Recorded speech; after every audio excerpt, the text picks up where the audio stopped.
தில்லை 27 வழங்கும் விக்ரமாதித்தன் கதைகள் பகுதி 3. தில்லை 27 நேயர்கள் அனைவருக்கும் அன்பான வணக்கங்கள். 2ஆம் பகுதியில விக்ரமாதித்தன் அரியணை ஏறின கதையையும் அந்த அபூர்வ மாங்கனி எப்படி கைமாறி வந்துச்சுன்னு பார்த்தோம் இல்லையா? இப்போ கதை ரொம்பவே விறுவிறுப்பான இடத்துக்கு வந்திருக்கு. விக்ரமாதித்தன் ஒரு சாதாரண மன்னன் கிடையாது. அவர் ஒரு மகா புருஷன்னு நிரூபிக்கிற அந்த தருணங்களை இப்போ பார்ப்போம். மாயாவியின் வருகை. விக்ரமாதித்தன் உஜ்ஜயினியை ஆண்டுட்டு இருந்தப்ப அவரோட அரசவைக்கு ஒவ்வொரு நாளும் ஒரு துறவி வருவார். அவர் பேரு சாந்திசீலன். அவர் வர்றப்ப ஒரு சாதாரண பழத்தை கொண்டு வந்து விக்ரமாதித்தன் கிட்ட கொடுப்பாரு. விக்ரமாதித்தன் அதை ஒரு சாதாரண பழம்னு நினைச்சு வாங்கி தன் உதவியாளர் கிட்ட கொடுத்துடுவாரு. இப்படி பல வருஷம் நடக்குது. ஒரு நாள் விக்ரமாதித்தன் அந்த பழத்தை வாங்கும் போது அது தவறி தரையில விழுந்து உடையுது. அப்போ அங்க இருந்தவங்க எல்லாம் அப்படியே உறைஞ்சு போயிட்டாங்க. அந்த பழத்துக்குள்ள இருந்து ஒரு பெரிய நவரத்னம் மின்னிக்கிட்டு இருந்துச்சு. ராஜாவுக்கு ஒரே அதிர்ச்சி. உடனே தன்னோட கருவூலத்துக்கு போய் பார்த்தா இதுவரைக்கும் அந்த துறவி கொடுத்த எல்லா பழத்துக்குள்ளேயும் கோடிக்கணக்கான மதிப்புள்ள ரத்தனங்கள் இருக்கு. விக்ரமாதித்தன் அந்த துறவியை கூப்பிட்டு, ஐயா, நீங்க இதுக்காக எனக்கு இவ்வளவு செல்வத்தை கொடுக்குறீங்கன்னு கேக்குறாரு. அதுக்கு அந்த சாந்திசீலன், மன்னா, எனக்கு பணம் வேணாம். நான் ஒரு பெரிய யாகம் செஞ்சுக்கிட்டு இருக்கேன். அது முடியணும்னா உன்னை போன்ற ஒரு மாவீரனோட உதவி எனக்கு தேவைன்னு சொல்றான். நள்ளிரவும் மயானம்.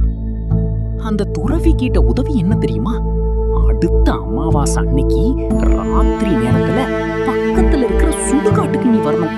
அங்க ஒரு முருங்க மரம் இருக்கும். அதுல ஒரு பிணம் தொங்கும். அந்த பிணத்தை நீ எடுத்துட்டு வந்து என்கிட்ட கொடுக்கணும்னு சொல்றான். விக்ரமாதித்தன் எதற்கும் அஞ்சாதவன். சொன்ன மாதிரியே அமாவாசை அன்னைக்கு கையில ஒரு கத்தியோட இருட்டுல அந்த பயங்கரமான மயானத்துக்கு போறாரு.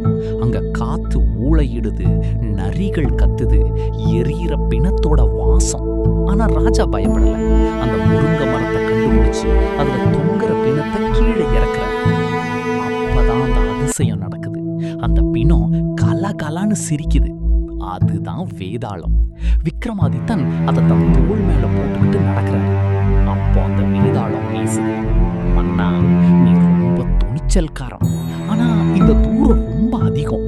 உனக்கு களைப்பு தெரியாம இருக்க நான் ஒரு கதை சொல்றேன்.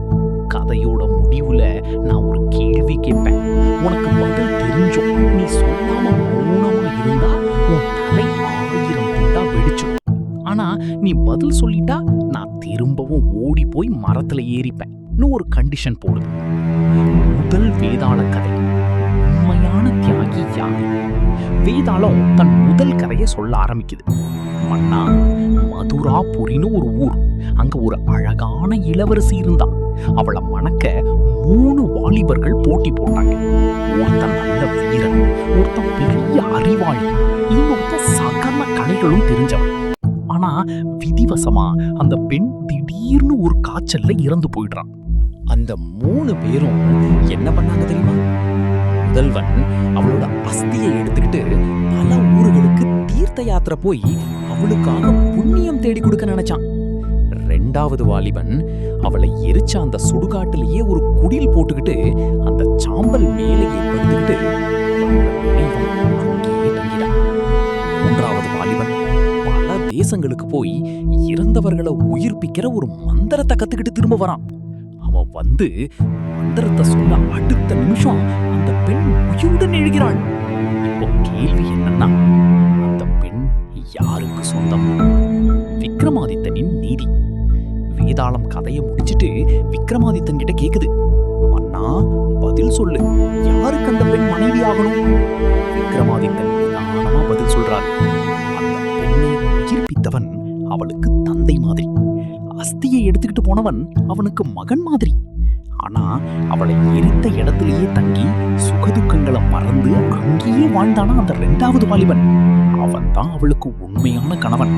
ஏன்னா அவன் தான் காதலுக்காக தன்னை முழுசா அர்ப்பணிச்சவன். விக்ரமாதித்தன் பதில் சொன்ன அடுத்த நிமிஷம் வேதாளம் சிரிச்சுக்கிட்டே, சரியா